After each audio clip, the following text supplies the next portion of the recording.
दोस्तों, आज की इस वीडियो में हम आपको 3 ऐसी औरतों के बारे में बताने वाले हैं जिनका रमज़ान के महीने में रोज़ा रखना हराम है। यानी कि इन तीनों औरतों को रोज़ा रखने की मनाही है। ये 3 औरतें किसी भी हाल में रमज़ान के महीने में रोज़ा नहीं रख सकती हैं। अगर इनमें से किसी औरत ने रोज़ा रख लिया तो याद रखें, ऐसी औरत का रोज़ा कभी नहीं होगा, बल्कि ऐसी औरत को अल्लाह ताला की तरफ से सख्त अज़ाब होगा। और साथ में हम आपको औरतों के बारे में कुछ ऐसी बातें भी बताने वाले हैं जिनको जानना आप सभी के लिए बहुत ज़रूरी है। इसलिए आज की हमारी ये वीडियो आप सभी के लिए बहुत ही ज़्यादा ख़ास है।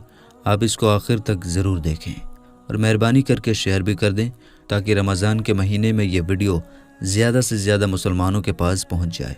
तो चलिए दोस्तों, शुरू करते हैं। दोस्तों, रोज़े की फ़र्ज़ियत की 3 शर्तें हैं: इस्लाम, बालिग, होशो हवास और आकिल होना। यानी कि रोज़े ऐसे तमाम मुसलमान मर्द और औरत पर फ़र्ज़ हैं जो आकिल हो और बालिग हो और जो अपने होश व हवास में हो, यानी कि जो पागल और दीवाना ना हो। तो ऐसे तमाम मुसलमान औरत और मर्द पर रमज़ान के रोज़े फ़र्ज़ हैं। अब इसके अलावा रोज़े की फ़र्ज़ियत अदा करने की 2 शर्तें हैं। पहली, सेहतमंद और तंदुरुस्त होना और दूसरी, मुक़िम होना। यानी कि बीमार आदमी अपनी बीमारी की हालत में और मुसाफिर अपने सफ़र की हालत में रोज़ा छोड़ सकता है। यानी कि इन लोगों को रमज़ान के महीने में रोज़ा छोड़ने की इजाज़त है। मगर याद रखें, ऐसे रमज़ान के महीने में रोज़ा रखना चाहे तो वो रख सकते हैं। इनका रोज़ा कबूल हो जाएगा, लेकिन अगर ना रखें तो इनको कोई गुनाह भी नहीं होगा। ये बाद में इन रोज़ों की क़ज़ा कर सकते हैं। लेकिन ये 3 औरतें ऐसी हैं जिनका रमज़ान के महीने में रोज़ा रखना हराम है।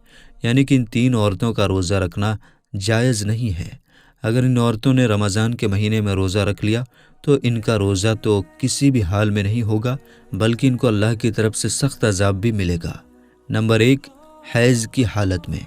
दोस्तों, सबसे पहली औरत वो है जो हैज़ की हालत में हो, यानी कि जिसके पीरियड्स चल रहे हों। याद रखें, ऐसी औरत का रमज़ान के महीने में रोज़ा रखना हराम है। ऐसी औरत का रोज़ा रखना जायज़ नहीं है। यानी कि हैज़ वाली औरत रमज़ान के महीने में रोज़ा नहीं रख सकती हैं, क्योंकि हैज़ की हालत में रोज़ा रखना और नमाज़ पढ़ना हराम और नाजायज़ है। मगर ऐसी औरतें याद रखें, इस वजह से जो नमाज़ें और रोज़े आपके छूट गए, वो आपको चाहिए कि आप उन छोड़े हुए रोज़ों को बाद में अदा करें। यानी कि जब आप पाक और साफ़ हो जाएं तो छोड़े हुए रोज़ों को बाद में पूरा करें। लेकिन हैज़ वाली औरत को चाहिए कि वो रमज़ान के महीने में भूल कर भी रोज़ा ना रखें। अगर कोई औरत हैज़ की हालत में रोज़ा रख लेती है तो याद रखें, उसका रोज़ा कबूल नहीं होगा, बल्कि ऐसी औरत को अल्लाह ताला की तरफ से सख्त अज़ाब होगा। इसके अलावा ऐसी औरतें भी याद रखें कि अगर किसी औरत ने सहरी करके रोज़ा रख लिया हो, मगर बाद में उसको दिन में ऐसा हुआ कि उसके हैज़ शुरू हो चुका है, यानी कि उसके पीरियड शुरू हो गया है, तो याद रखें, ऐसी औरत का भी रोज़ा नहीं होगा। उसको चाहिए कि बाद में वो जब पाक और साफ़ हो जाए तो उसकी वो क़ज़ा करे, यानी कि उस रोज़े को वो बाद में पूरा करे। लेकिन ऐसी औरत रमज़ान के महीने में इस बात का ज़रूर ध्यान रखे कि उसका रोज़ा ना होने का एहसास किसी को भी ना होने पाए। यानी कि वो किसी के सामने ये ज़ाहिर ना करे कि वो रोज़े की हालत में नहीं है। यानी कि ऐसी औरतें रमज़ान के महीने में किसी के भी सामने ना खाए ना पिए। हैज़ वाली औरतों को चाहिए कि वो रमज़ान के महीने में छुप कर खाना पीना करे। नंबर 2, निफास वाली औरत। दोस्तों, दूसरी औरत वो है जो निफास की हालत में हो। ऐसी औरत का भी रमज़ान के महीने में रोज़ा रखना हराम और नाजायज़ है। अब कुछ भाई पूछेंगे कि ये निफास क्या होता है, तो हम आपको बता दें कि औरत के बच्चा जनने के बाद में आगे के मुकाम से जो खून निकलता है उसको निफास कहते हैं। याद रखें, जो औरत निफास की हालत में है, ऐसी औरतों को भी रमज़ान के महीने में रोज़े रखने की मनाही है। यानी कि ऐसी औरतें भी रोज़ा नहीं रख सकती हैं। अगर किसी औरत ने निफास की हालत में रोज़ा रख लिया तो याद रखें, ऐसी औरत का भी रोज़ा नहीं होगा, बल्कि ऐसी औरत को भी अल्लाह ताला की तरफ से अज़ाब होगा। इसलिए निफास वाली औरतों को भी चाहिए कि वो रमज़ान के महीने में भूल कर भी रोज़ा न रखें। आपका रोज़ा पूरा नहीं होगा। लेकिन अब ऐसी औरतों को भी चाहिए कि जब वो पाक और साफ़ हो जाएं तो छोड़े हुए रोज़ों को अदा करें, यानी कि वो इन रोज़ों को बाद में पूरा करें।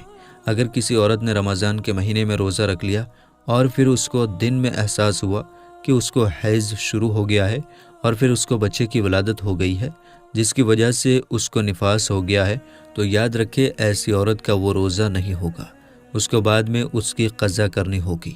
دوستو یاد رکھیں اسلام ایک پاک اور صاف مذہب ہے، اسی وجہ سے نماز اور روزے کے لیے انسان کا پاک اور صاف ہونا ضروری ہے، اور یہی وجہ ہے کہ اسلام نے حیض اور نفاس کی حالت میں نماز اور روزہ رکھنا حرام بتایا ہے، ناجائز قرار دیا ہے۔ نمبر 3، حاملہ یعنی کہ پریگننٹ عورت۔ دوستو تیسری عورت ہے حاملہ یعنی کہ پریگننٹ عورت۔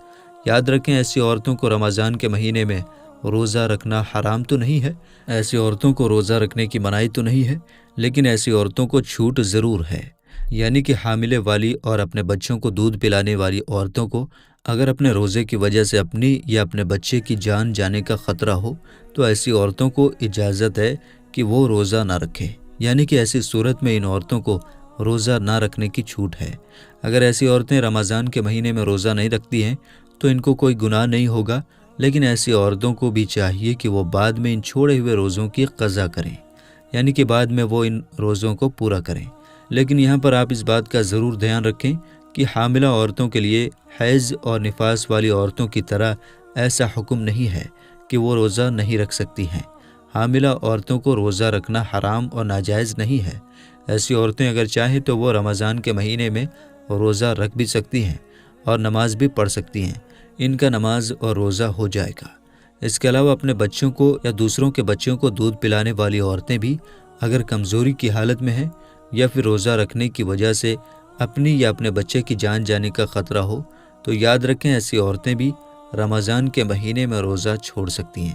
یا پھر اگر کوئی ماہر ڈاکٹر یہ کہہ دے کہ اگر روزہ رکھا تو خود کی یا بچے کی جان کا خطرہ ہو سکتا ہے تو ایسی صورت میں بچوں کو دودھ پلانے والی عورت بھی روزہ چھوڑ سکتی ہے، مگر ایسی عورت کو بھی چاہیے کہ وہ ان چھوڑے ہوئے روزوں کو بعد میں پورا کر لے۔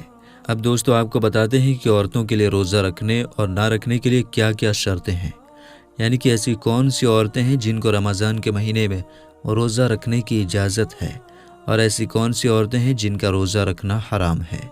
نمبر 1، دوستو اگر کوئی عورت سفر کی حالت میں ہو یا پھر بیماری کی حالت میں ہو یا پھر اپنے بڑھاپے کی وجہ سے اتنی زیادہ کمزور ہو گئی ہو کہ اگر اس نے روزہ رکھ لیا تو اس کی جان جانے کا خطرہ ہو سکتا ہے تو ایسی عورتوں کے لیے روزہ رکھنے کی چھوٹ ہے، مگر ایسی عورت کو چاہیے کہ اگر وہ بعد میں صحت مند اور تندرست ہو جائے تو وہ ان چھوڑے ہوئے روزوں کی قضا کرے، اور اگر بعد میں وہ پھر دوبارہ صحت مند نہ ہو سکی تو اسے چاہیے کہ وہ ان چھوڑے ہوئے روزوں کا کفارہ ادا کرے۔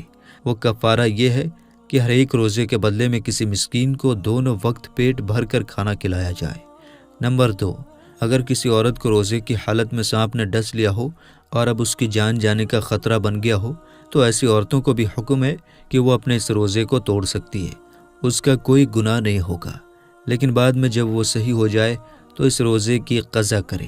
نمبر 3، دوستو اگر کوئی بوڑھی اور کمزور عورت جو گرمیوں میں گرمی اور دھوپ کے روزے نہ رکھ سکتی ہو، اس کو کسی ماہر ڈاکٹر نے منع کر دیا ہو تو ایسی عورتوں کو چاہیے کہ وہ گرمیوں کے روزے چھوڑ دے، ان کے بدلے میں وہ ان روزوں کو سردیوں میں رکھ لے۔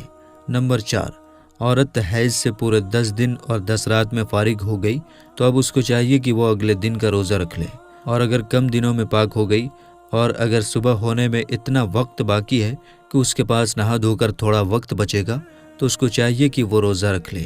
نمبر 5، دوستو یاد رکھیں حاملہ عورت کی یعنی کہ پریگننٹ عورت کی 2 رکعت نماز عام عورت کی 70 رکعت سے بڑھ کر ہے، اور اگر کوئی عورت اپنے بچے کے رونے کی وجہ سے رات بھر نہ سو پاتی ہو تو ایسی عورت کو 70 غلام آزاد کرنے کا ثواب ملتا ہے۔ اس کے علاوہ اگر کوئی عورت بچہ پیدا ہونے کے 40 دنوں کے اندر انتقال کر جائے تو اللہ تعالیٰ اسے شہادت کا درجہ عطا کرتا ہے۔ نمبر 6، دوستو جو پاک دامن عورت اگر رمضان کے مہینے میں نماز روزے کی پابندی کرے اور اپنے شوہر کی خدمت کرے تو اس کے لیے جنت کے 8 دروازے کھول دیے جاتے ہیں۔ نمبر 7، باریک لباس پہننے والی اور غیر مردوں سے ملنے والی عورت کبھی بھی جنت میں داخل نہیں ہوگی۔ جنت میں لوگ اللہ کے دیدار کے خواہشمند ہوں گے، مگر جو عورت دنیا میں پردے کی حالت میں رہی ہوگی ایسی عورت کے دیدار کے لیے اللہ خود خواہشمند ہوگا۔ تو میرے دوستو یہ تھی ہماری آج کی ویڈیو۔ ہم امید کرتے ہیں کہ ہماری ویڈیو آپ کو ضرور پسند آئی ہوگی۔ ویڈیو پسند آنے کی صورت میں لائک شیئر ضرور کیجیے گا۔ ملیں گے انشاءاللہ تعالی اگلی ویڈیو میں۔ السلام علیکم، اللہ حافظ۔